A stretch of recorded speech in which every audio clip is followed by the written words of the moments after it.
श्रीमान् वेङ्कटनाथार्य कवितार्किकेसरी वेदान्ताचार्यवर्यो मे सन्निधत्तां सदा हृति ज्ञानानन्दमयं देवं निर्मलस्फटिकाकृतिम् आधारं सर्वविद्यानां हयग्रीवम् उपास्महे ஆழ்வார் ஆண்டாள் எம்பெருமானா தேசிகன் திருவடிகளே சரணம். மதுரகவி ஆழ்வார் வைபவம். பாண்டிய நாட்டில் திருக்கோளூர் என்னும் ஊரில் அந்தணர் மரபில் சித்திரை மாதம் சித்திரை நட்சத்திரத்தில் ஸ்ரீ வைனதேய அம்சராய் மதுரகவி ஆழ்வார் அவதரித்தார். இவர் வடமொழியிலும் தமிழ் மொழியிலும் சிறந்த புலமை பெற்று நல்ஒழுக்கம், திருமாலிடம் பக்தி என்னும் குணங்களுடன் சிறந்து விளங்கினார். தமிழ் மொழியில் மதுரமான கவிகளை பாடிய காரணத்தால் இவருக்கு மதுரகவி ஆழ்வார் என பெயர் அமைந்தது.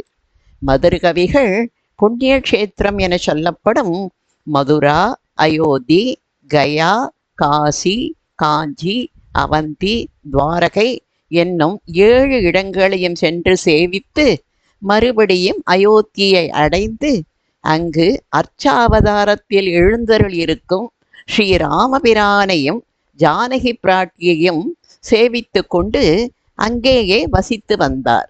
ஒரு நாள் இரவில் தனது ஊரான திருக்கோளூர் எம்பெருமானை அத்திசை நோக்கி தொழக் கருதி தென் திசையில் கண் செலுத்தினார். அத்திசையில் ஒரு திவ்யமான பேர் ஒளியைக் கண்டு அது என்ன என்று தெரியாமல் காட்டுத்தீயாக இருக்குமோ என்று ஐயுற்றார்.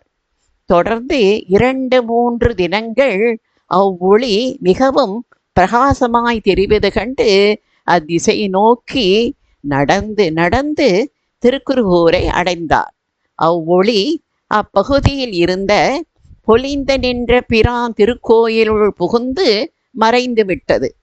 மதுரகவி ஆழ்வார் அவ்வூரில் உள்ளவர்களிடம் இங்கு ஏதேனும் விசேஷ செய்திகள் உண்டா என்று விசாரித்தார். அதற்கு அவர்கள் நம்மாழ்வாரின் அவதார சிறப்பை ஆழ்வாருக்கு கூறினார். அவரும் கோயிலுள் புகுந்து பூரண சந்திரன் போல் பொலிவுடன் யோகத்தில் அமர்ந்திருந்த ஆழ்வாரை அணுகி தம் 2 கைகளையும் நன்கு ஓசை எழும்புமாறு தட்டினார்.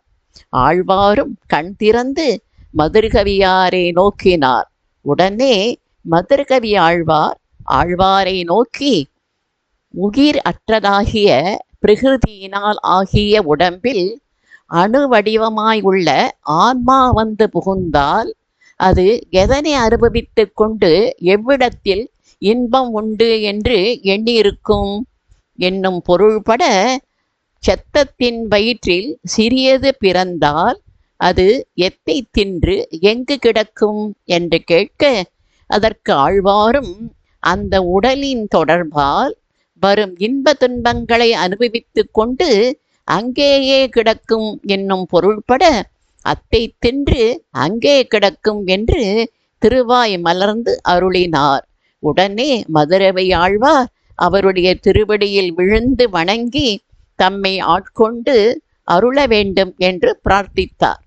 ஆழ்வாரின் அருளை பெற்று அவர் அருளி செயல்களை பட்டோலையில் எழுதினார். மதுரகவி ஆழ்வாருக்கு நம்மாழ்வார் பாசுரங்களில் பற்று ஏற்பட்டது. மதுரகவி ஆழ்வார் நம்மாழ்வாரை பற்றி 11 பாசுரங்களால் ஆன பாமாலை ஒன்றை பாடினார். அப்பிரபந்தம் கண்ணினுன் சிறுத்தாம்பு என்று பெயர் பெற்றது. ஆழ்வாரையே தம்முடைய தெய்வம் என்று அந்த பிரபந்தத்தில் போற்றி பாடினார். நம்மாழ்வாரின் திருவுருவத்தை அர்ச்சை வடிவில் திருக்குருகூர் நகரில் எழுந்தருளச் செய்தார். ஆழ்வாருக்கு நித்திய நைமித்திய விழாக்களையும் நடத்தி வந்தார். அப்போது வேதம் தமிழ் செய்த மாறன் வந்தார், திருமாலுக்குரிய தெய்வ புலவர் வந்தார், அளவிலா ஞானத்து ஆரியர் வந்தார் என்பது போன்ற பல விருதுகளை கூறி திருச்சின்னம் முழங்கினார். இதனை கேள்விப்பட்ட மதுரை தமிழ்ச்சங்கத்தை சேர்ந்த சில புலவர்கள் இதற்கு எதிர்ப்பு தெரிவித்தனர். உங்கள் ஆழ்வார் பக்தரே அன்றி பகவான் அல்லரே இவர் சங்கம் ஏறிய புலவரா? திருவாய்மொழி சங்கம் ஏறிய பிரபந்தம் அல்லவே என்று பலவாறு பேசி விருதுகளை கூறக்கூடாது என்று தடுத்தனர். மதுரகவி ஆழ்வார் மனம் வருந்தி நம் ஆழ்வாரை துதிக்க சடகோபர் ஒரு முதிய அந்தணன் உருவில் வந்து திருவாய்மொழியில் கண்ணன் கழல்களை நன்னம் மணமுடையீர் என்னும் திருநாமம் தின்னம் நாரணமே என்ற பாசுரத்தின் முதல் அடியை ஒரு ஓலையில் எழுதி கொண்டு சென்று சங்கப்பலகையில் வைத்தால் அவர்களின் செருக்கு அடங்கும் என்று கூறி அருளினார். மதுரகவி ஆழ்வாரும் அவ்வாறு செய்ய சங்கப்புலவர்கள் ஏறியிருந்த சங்கப்பலகை பொற்றாமரை பொய்கையில் மூழ்கி தன் மேல் இருந்த புலவர்களையெல்லாம் நீரில் வீழ்த்தி தன்மேல் வைத்த அந்த ஓலையை மட்டும் ஏந்தி மிதந்தது. அப்பொழுது நீரில் விழுந்து தடுமாறி எழுந்த அப்புலவர்கள் வேதம், வேதத்தின் முடிவு பொருள்களை முதலிய யாவற்றையும் பிறரால் கற்பிக்கப்படாமல் தாமே உணர்ந்த நம்மாழ்வார் கருடனின் அம்சமே என்று உணர்ந்து தங்களது கர்வத்தை ஒழித்தனர். பிறகு இந்த புலவர்கள் தனித்தனியாக நம்மாழ்வாரை புகழ்ந்து பாட அவர்கள் அனைவரும் எழுதிய பாடல் வரிகள் வேற்றுமை இல்லாமல் ஒரே மாதிரியாக இருக்க இது என்ன விந்தை என்று வியந்து இதற்கு ஆழ்வாரின் பெருமையே காரணம் என்று முடிவு செய்தனர்கள். அந்த பாடல் இவ்வாறு அமைந்துள்ளது. சேமம் குறுகையோ செய்ய திருப்பார்கடலோ நாமம் பராங்குசமோ நாரணமோ தாமத்துளவோ வகுளமோ தோள் இரண்டும் நான்கும் உளவோ பெரும் உமக்கு என்பதாகும். தமிழ்ச்சங்க தலைவராக இருந்தவர் ஆழ்வாரை தான் பழித்ததை நினைத்து வருந்தி தன் குற்றத்தை போக்கிக் கொள்ள வேண்டி ஒரு பாசுரத்தை எழுதினார். ஈயாடுவதோ கருடற்கு எதிரே இரவைக்கு எதிரில் மின்மினி ஆடுவதோ நாயாடுவதோ ஒரு வெம்புலி முன் நரியாடுவதோ நரகேசரி முன் பேயாடுவதோ அழகூர்வசி முன் பெருமா பகுளாபரணன் அருள்கூர்ந்து ஓவாது உரையா பிரமாமரையின் ஒரு சொல் பொறுமோ உலகில் கவியே என்ற பாடலை பாடினார். மதுரகவி ஆழ்வார் தனது ஆச்சாரியனாகிய நம்மாழ்வார்க்கு பல வகையான விழாக்களையும் ஆராதனைகளையும் நடத்தி நம்மாழ்வாரின் புகழை பரப்பினார்.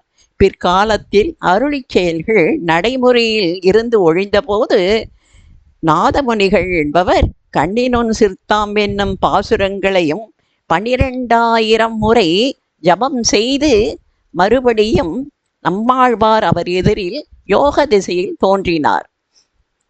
4000 பாசுரங்களையும் நாதமுனிகளுக்கு அருளினார். இப்பொழுது கூட நம் அகத்தில் ஏதேனும் பொருள் காணாமல் போனால் கண்ணினன் சிறுத்தாம்பு பாசுரங்களை சேவித்து கொண்டே தேடினால் அந்த பொருள் சுலபமாக கிடைத்துவிடும் என்று நம் பெரியோர்கள் சொல்லுவார்கள்.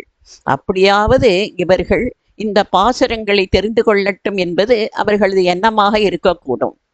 இவ்வாறு அளவிட முடியாத பெருமை வாய்ந்த மதுரகவி ஆழ்வாரின் திருவடிகளை சரணமாக பற்றுவோம். மதுரகவி ஆழ்வார் திருவடிகளே சரணம். கவிதார்க்கிக சிம்ஹாய கல்யாண குணசாலினே ஸ்ரீமதே வெங்கடேசாய வேதாந்த குரவே நமக. வாதித்ய சிரோபங்க பஞ்சானன பராக்கிரம ஸ்ரீமான் வெங்கடநாதார்ய சிர விஜயதாம்புவி ஸ்ரீமதே நிகமாந்த மகாதேசிகாய நமக.